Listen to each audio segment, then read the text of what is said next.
Hello friend, आप सभी का स्वागत है मेरे चैनल में। उम्मीद है आप सारे लोग ठीक ठाक होंगे। अबुआस में जिन लोगों को पैसा मिल गया है, यानी प्रथम किस्त राशि मिल गई है और वो घर बनाना शुरू कर दिए हैं, तो यहाँ पे उन लोगों को मनरेगा का पैसा कैसे लेना है, इस बारे में एक बहुत अच्छी अपडेट आई है। तो अपडेट पहले आई थी कि फ़िलहाल में एक और अपडेट आई, क्योंकि अगर आप उस चीज़ को नहीं करेंगे, मनरेगा का पैसा आप नहीं लेंगे, तब तक आपको जो सेकंड किस्त की पेमेंट है वो नहीं मिलेगी। ठीक है, तो यहाँ पे वो जो अपडेट किया है तो इस बारे में बताऊँगी। सबसे पहली बात है कि आप ये चीज़ एक नोटिस देख लीजिए कि नोटिस में जो लिखा हुआ है आपको कितने दिन के मनरेगा में जो पैसा है, मनरेगा का पैसा वो कितने दिन के लिए मिलेगी। मतलब पहले जो प्रधानमंत्री आवास में था वो आपका कुछ कम दिन के लिए था, लेकिन इसमें जैसे आपको कुछ दिन बढ़ा दिया गया है। आप यहाँ पे देख सकते हैं कि यहाँ पे आपको 90 से 95 मानव दिवस, मतलब मानव दिवस का भुगतान किया जाएगा। यानी आप खुद ही कैलकुलेट कर सकते हैं कि 95 दिन का है तो 95 दिन को आप 7 से डिवाइड कर दो। 7 से डिवाइड करने के बाद पर डे आपको 272 रुपया दिया जा रहा है। तो पर डे के अनुसार आपको 272 को 7 से गुना कर दो, फिर जो आएगा आप वो क्या बोलते हैं, तो जब आप 7 से डिवाइड करोगे 95 को, तो आपको 13 दिन, मतलब 13 सप्ताह कुछ दिन आएगा। ठीक है, फिर उसमें गुना कर देते तो आप निकल जाएगा। यानी 24,000 कुछ पैसा आ रहा है, यानी 25,000 के बीच में पैसा आपको मतलब देगा सरकार। ठीक है, झारखंड सरकार जो देंगे अब वो आपका मनरेगा का तो पैसा। तो यहाँ पे करना आपको ये है कि जैसे कि आप जब तक अपने मनरेगा में, जैसे मनरेगा सॉफ्ट में अगर आप जब तक आपका ये जो एंट्री नहीं होता है अब वो आवास के काम के बारे में, तब तक आपको मनरेगा का पैसा नहीं मिलेगा और तब तक फिर आपको जो सेकेंड किस्त का पेमेंट है वो नहीं होगा। तो आप सबसे पहले क्या करें, क्योंकि सेकंड किस्त का पेमेंट का मतलब है कि आपने घर शुरू कर दिया है, तो आप मनरेगा का पैसा लोगे तभी तो सरकार जानेगी ना कि हाँ उन्होंने मतलब घर में काम शुरू कर दिया, मजदूरी मतलब वो ले रहे हैं। ठीक है, तो सबसे पहले आपको क्या करना होगा कि जैसे कि अभी वो वास के जो मतलब जो ब्लॉक में जो ऑपरेटर बैठते हैं, जैसे कि जो मनरेगा के ऑपरेटर बैठते हैं, तो वहाँ पे आपको अपने ज़मीन के खाता प्लॉट वहाँ पे ले जाकर देना होगा। फिर उसके बाद वो आपको मनरेगा शॉप में एंट्री करेगा।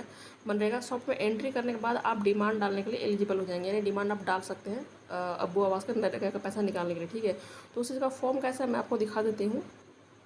तो आप यहाँ पे देख सकते हैं कि इस चीज़ का जो फॉर्मेट है, इस तरह का फॉर्मेट आप यहाँ पे लिख सकते हैं। जैसे कि आप जैसे अपनी ज़मीन का खाता, यहाँ पे खाता संख्या लिख सकते हैं, प्लॉट संख्या लिख सकते हैं, रकबा, जॉब कार्ड नंबर, यानी कितने लोगों का आप जॉब कार्ड लगाना चाहते हो उसमें, और अब युक्ति का जो सिग्नेचर होता है या फिर जो अंगूठा लगाते हैं वो, और योजना का नाम, जैसे कि किसी के नाम पे मानो कोई भी नाम है तो उसके नाम पे नाम का अबू आवास योजना इस तरह से लिखा हुआ मतलब होना चाहिए, आप इसको लगा सकते हैं।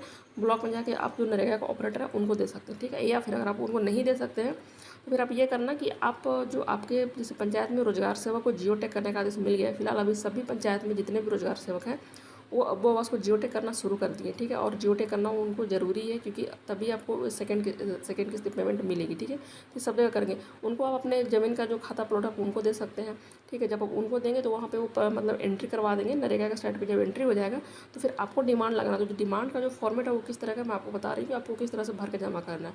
और हाँ, एक बात यहाँ पे और याद रखें, क्योंकि आपको जो 24 से जो 25,000 के बीच में पैसा मिल रहा है, इसमें अभी एक ये चीज़ है कि अभी नया आईडी नहीं बन रहा। आचार संहिता की वजह से जो आपको जॉब आईडी है वो नया नहीं बन रहा है। तो इस चीज़ का फ़ायदा उठाकर बहुत से जो ऑपरेटर और जो रोजगार सेवक वो क्या कर रहे हैं कि जैसे कि किसी व्यक्ति के घर में एक ही व्यक्ति के नाम पर रोजगार आईडी है तो वो उसी का डाल रहे हैं और उस काम में और अपनी तरफ से भी आईडी डाल रहे हैं। ठीक है, तो इस चीज़ को आप कैसे चेक करेंगे, आप कैसे चेक कर सकते हैं खुद ही अपने घर से, या फिर कैसे डिमांड लगा सकते हैं आप कमेंट कीजिएगा तो मैं वीडियो बना दूँगी, क्योंकि इसमें अगर बताती हूँ तो बहुत लंबा वीडियो हो जाएगा। ठीक है, फिलहाल बताती हूँ कि आप डिमांड कैसे भर सकते हैं, आपको किस तरह से डिमांड लगाना है। ठीक है, तो यहाँ पे देखिए, तो देखिए मेरे पास एक फॉर्मेट है, ये डिमांड भरा हुआ है। ठीक है, तो इस तरह से आप देख सकते हैं कि यहाँ पे जैसे कि यहाँ पे नाम है, नाम लिखना है। जैसे कि मान लो कोई भी नाम है, राजू जो भी नाम है, तो मान लो कि राजू के राजू का अब्बू आवास। ठीक है, यहाँ लिखा हुआ रहेगा अब्बू आवास योजना, इस तरह का लिखा हुआ रहेगा।